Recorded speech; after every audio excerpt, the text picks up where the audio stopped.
여러분 안녕하세요. 멋진 창창입니다. 오늘은 이지스 시스템 중에서 이지스 어쇼 시스템에 대해서 말씀을 드리겠는데요. 일본이 지난 7월에 이지스 어쇼의 배치를 철회 발표를 했죠. 고노다로 방위장관이 이 아키타 현하고 야마구치 현에 원래 배치하려고 했던 이지스 어쇼 시스템 배치를 철회를 합니다. 일본 입장에서 왜 이지스 어쇼를 철회를 했느냐. 물론 거기 이 아키타 현이나 이 야마구치 현에서 이 주민들의 저항도 엄청났습니다. 왜냐하면 이지스 어쇼가 지상 면적도 상당한 면적이 필요해요. 그렇기도 하고 저는 좀 궁금한 게 일본의 입장에서는요. 일본은 어쨌든 북한의 이 미사일에 대해서 방어를 하려는 의지가 굉장히 높아요. 얘네들은 바로 미국의 MD에 편입을 했었죠. 얘네들은 북한이 미사일만 쏘면 초긴장을 합니다. 그리고 사실 거의 요격 가능성이 없는데도 불구하고 패트리어트를 도쿄 시내 한복판에 갖다 놓잖아요. 그건 왜 그러냐 하면 그거는 일종의 민사작전입니다. 심리적인 거죠. 즉 도쿄 주민들이 불안하니까 패트리어트를 도쿄 연병장이래. 운동장 한복판에 그냥 갖다 놓은 거예요. 실제로 이 미사일을 쏠 수가 없습니다. 패트리어트 요격이 거의 뭐 한 20km 이내기 때문에 그럼 거의 일본 본토로 진입한 거기 때문에 그거는 전쟁 선포랑 다름이 없어요. 그래서 이 패트리어트가 교전을 해야 되는 순간이 오면 거의 끝장나는 순간입니다. 막장이죠. 그런데도 불구하고 이 패트리어트를 도쿄 시내 운동장의 한복판에 갖다 놓는 거는 도쿄 주민들이 불안하니까 그런 거예요. 그만큼 북한의 미사일이 일본에게도 상당히 위협적인 요소입니다. 전통적으로 북한의 스커드 미사일이라든지 노동 미사일과 같은 위협적인 요소도 있는데 사실 스커드가 쏴서 일본으로 가기도 좀 쉽진 않아요. 도쿄까지는 도달도 못하고. 그런데 얘네들이 지금 만들어낸 것 중에 하나가 그 이스칸데르급, 이 북한 애들이 만든 이스칸데르급 있잖아요. 거기다가 화성 미사일 같은 경우는 충분히 도달하고도 남죠. 그러다 보니까 일본은 북한의 미사일 방어에 굉장히 혈안이 되어 있는 게 사실이에요. 그리고 일본이 얼마나 일본 애들이 걱정이 많냐면 로켓에 대해서 실제로 이 유일하게 두드러 맞았던 애들이 일본입니다. 여러분 도쿄 대공습 잘 아시죠? 그리고 지구상에서 유일하게 이 핵폭탄을 쳐 맞았던 민족이잖아요. 히로시마하고 나가사키에 맞았죠. 그래서 얘네들은 이 공중 공격에 대한 공포감을 가지고 있어요. 그리고 내재적으로 그런 것들을 방어해야 된다라는 게 있는 애들이에요. 그런 애들마저도 왜 이지스 어쇼를 포기했느냐? 제가 한번 분석해 드리겠습니다. 이지스 어쇼는요, 원래 2기를 배치를 하려고 했었죠. 저렇게 보시는 것처럼 지상에 설치가 되어 있습니다. 그러면 함상에 설치되어 있는 것보다 훨씬 더 안정적으로 설치가 가능하고요. 무엇보다도 전원 공급이 좀 원활하죠. 배에 설치를 하게 되면 배 자체 추진을 위한 그 엔진도 있지만 저 발전을 위한 별도의 엔진이 필요해요. 그러다 보니까 별도 발전기를 돌리기 위해서 엔진 과부하가 엄청나게 들게 됩니다. 그런데 저렇게 지상에 설치를 하게 되면은 아무래도 여기 지금 보시는 게 이게 전력 관리를 하는 거예요. 지금 터빈에서부터 전력이 어떻게 들어와서 레이더와 미사일 기지에 어떻게 지금 전력이 발전되는지에 대한 것들을 이렇게 보는 거예요. 이게 비밀 자료인 것 같은데 잘 좀 돼 있네요. 이 아키타 현하고 야마구치 현에 배치를 하게 됐던 이지스 어쇼를 철회를 했죠. 얘네들은요, 기본적으로 이 이지스 어쇼를 통해서 일단 1차로 방어를 하고 그 다음에 본토로 들어오는 거에 대해서는 패트리어트 미사일을 통해 가지고 2차로 방어하려는 그런 시스템을 가지고 있어요. 그렇기 때문에 일본 입장에서 이 이지스 어쇼를 포기한다는 것은요, 상당한 전략적 선택을 하게 된 겁니다. 어떤 선택을 했느냐? 얘들은 이지스함을 2척 더 보유하게 됨으로써 아예 이지스 함 체계로 가겠다는 거죠. 즉 이지스 어쇼로 가는 게 아니라 이지스 함 체계로 가겠다는 거예요. 얘네들이 지금 8척의 이지스 함을 보유하고 있거든요. 근데 이 8척의 이지스 함을 가지고 과연 가능한가? 이게 지상에 있으면 훨씬 운영은 안정적입니다. 그리고 지상에 있으면은요, 요거는 육상 자위대가 운영을 하게 돼 있어요. 그래서 육상 자위대가 운영을 하기 때문에 얘네들은 훨씬 더 여유롭게 작전을 할 수가 있겠죠. 그런데 해상 자위대가 이지스함 두 척을 갖게 되면은 저 이지스 함 한 척의 배에만 승선 인원이 대략 한 4, 500명 정도 필요할 거예요. 요즘 뭐 좀 인원이 줄었다고 해가지고 한 300여 명 정도라고 하더라도 배에서 그 인원이 되게 필요하거든요. 이지스 어쇼에 대한 예산도 엄청나게 막강하게 들죠. 129억 엔 정도의 예산을 초도에 책정했다고 했는데 이게 유지 운영비도 상당히 많이 들기는 합니다. 그러니까 사실은요, 이 미사일에 대해서 미사일을 미사일로 막는다는 거는요, 사실은 비용이 엄청나게 들어요. 이거 진짜 막는 입장에서 환장할 노릇입니다. 미사일은요, 선빵 때리는 놈이 정말 훨씬 이득인 게임이기는 해요. 그러니까 북한 애들이 걔네들이 미사일 막는 건 없잖아요. 북한 애들은 미사일 막는 능력이 없습니다.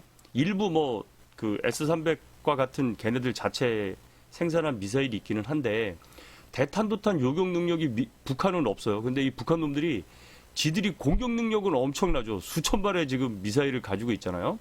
제가 이렇게 뭐 수천 발 얘기하는 이유는 정확한 발수를 몰라서가 아니라 비밀을 얘기하면 안 되기 때문에 그런 겁니다, 여러분. 그래서 얘네들 수천 발의 미사일이 있잖아요. 그걸 그냥 쏴버리면 끝나는 겁니다. 그런데 대한민국 입장에서는 이 미사일들을 날라오는 미사일들을 다 막아야 되잖아요.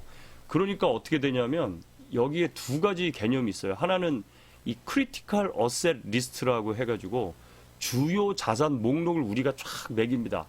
어떤 그 크리티컬 어셋이 있죠. 군사적으로 있어요. 그 다음에 이런 것들을 합쳐져 가지고 여기에다 또 몇 가지 어떤 가중치를 두고 해가지고 만들면 이제 이것을 디펜스 어셋 리스트라고 해요. 요거를 이제 DAL이라고 하는데 이제 방어 자산 목록이 다시 이제 쫙 만들어지게 됩니다. 그러면 이 방어 자산 목록을 쭉 가지고서 국가 방위를 위해서 주요한 시설물의 우선순위가 나오겠죠. 그죠? 그래서 그런 우선순위대로 만들어 가지고 그 우선순위를 막기 위해서 미사일을 또 배치를 하게 되는 거예요. 제가 여러분들 지난번에도 사드에 대해서도 제가 설명을 드렸는데 사드에 대해서 지난번에도 설명을 드렸죠. 왜 성주냐? 많은 사람들이 수도권을 보호하기 위해서 북쪽으로도 올라와야 되는데 왜 성주냐라는 얘기를 많이 했을 때 제가 설명을 드렸죠. 방어 우선순위 중에 수도권도 우선이지만 사드가 수도권에 배치가 되면 적의 야포의 사정거리에 들기 때문에 사드가 제 기능을 하기도 전에 적 야포에 의해서 괴멸당할 수도 있어요.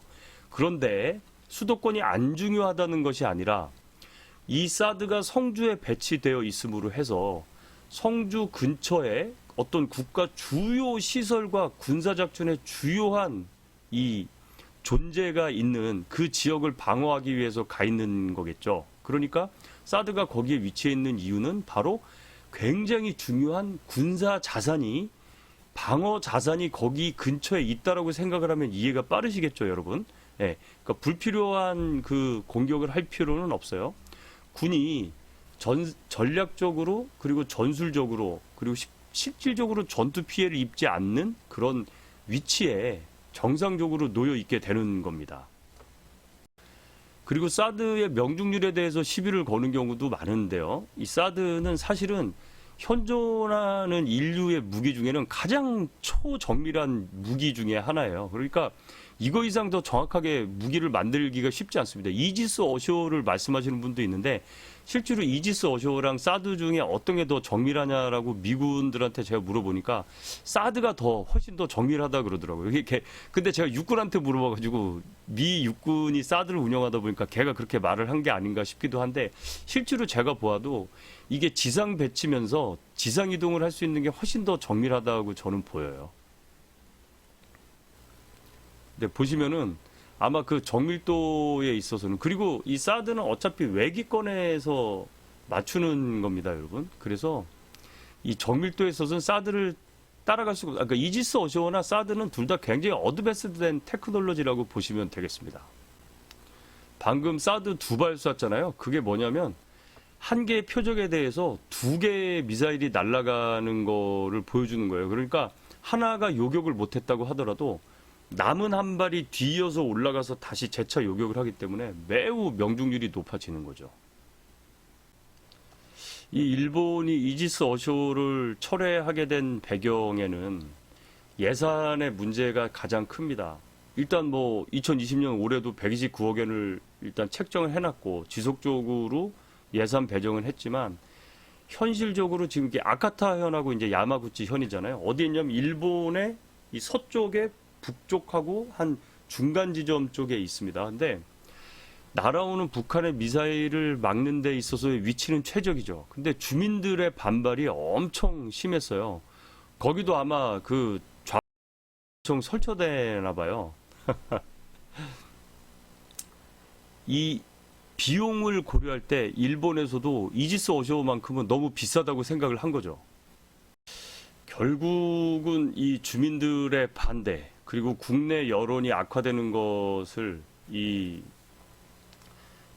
일본의 이 방위성 장관도 부담을 느낀 거죠. 그리고 이 비용의 부담을 느낀 거예요. 일본은 어차피 이지스함을 총 8척을 보유하려고 하다 보니까 추가로 2척을 더 보유해서 해상에서 북한의 미사일을 방어하겠다라는 전략을 갖게 된 거죠.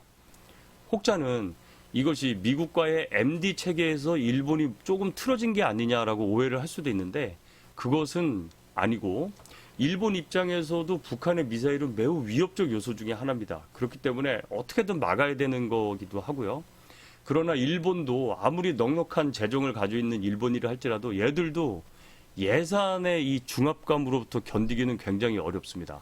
결국은 이지스 어쇼라는 시스템이 훨씬 좋다는 거나 얘네들이 2년 6개월 동안 이거를 배려했었거든요. 배치하려고.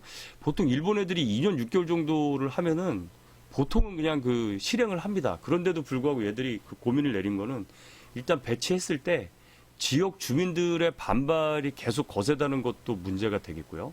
또 하나는 유지 운영 비용이라는 문제도 상당히 부담으로 작용한 듯 합니다. 그렇지만 미국과의 MD 체계에 대해서 편승해서 지속적으로 가야 한다는 국가적 전략은 변함이 없기 때문에 결국은 이지스 어쇼 대신에 이지스 함에 SM-3 미사일을 달아서 결국은 대탄도탄 방어를 하겠다는 것이 결국은 일본의 이 전략이 되겠죠. 제가 이지스 함장하고도 예전에 한번 대화를 나눠볼 기회가 있었어요. 근데 굉장히 놀라운 얘기를 들었었는데 이 이지스 함장이 얘기를 하는데 사실은 자기도 대탄도탄 방어를 하는 거에 대해서 엄청 부담이라고 그러는 거예요. 그러니까 그게 무슨 뜻이냐면 실제로 이지스 함은 대함 방공망을 구축을 하는 거죠. 즉 항공모함을 호위하기 위해서 이지스함이 붙어서 이 해상에서의 대공 방어를 위해서 주 임무를 하는 배였어요. 그런데 이제 점점 이 탑승 플랫폼이 커지고 현대화되고 SM2, SM3 같은 미사일이 이제 발달을 하다 보니까 그걸 배에 싣게 된 거죠. 그런데 이 해군 입장에서도 이게 엄청 부담인 거예요. 대탄도탄 작전을 하는 것 자체가. 물론 데이터 링크가 잘 돼 있기 때문에 어렵진 않은데 이 함장 입장에서는 이 해상에서의 함의 기본적인 임무에다가 플러스 대탄도탄 작전까지 해야 되기 때문에 본인들도 굉장히 부담을 느끼는 거죠. 그래서 이지스 어쇼를 이 함장도 엄청 좋아하더라고요. 야, 대탄도탄 임무는 니네는 저쪽 땅 해변 이지스 어쇼잖아요. 그래서 어쇼예요. 그래서 거기서 해라. 거기서 우리는 배는 정말로 전투함으로서의 본연의 임무를 하겠다라는 생각을 갖고 있기도 하더라고요. 뭐 물론 이게 10년 전 생각이니까 그때 10년 전에 저랑 얘기했었으니까 지금은 달라질 수 있는데 어쨌든 미국 입장에서는 엄청난 플랫폼에 이 배에다가 대탄도탄 방어 미사일을 실어서 이동할 수 있는 것이 대단히 큰 능력이 되겠고 일본도 결국은 추가로 이지스함을 도입을 해서 미사일을 방어하겠다는 전략을 갖게 된 거죠.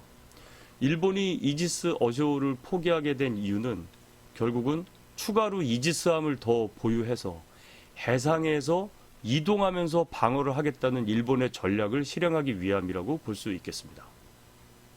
제복이 존중받는 사회를 위해서 노력하는 유튜버 멋진 창창이었습니다. 감사합니다.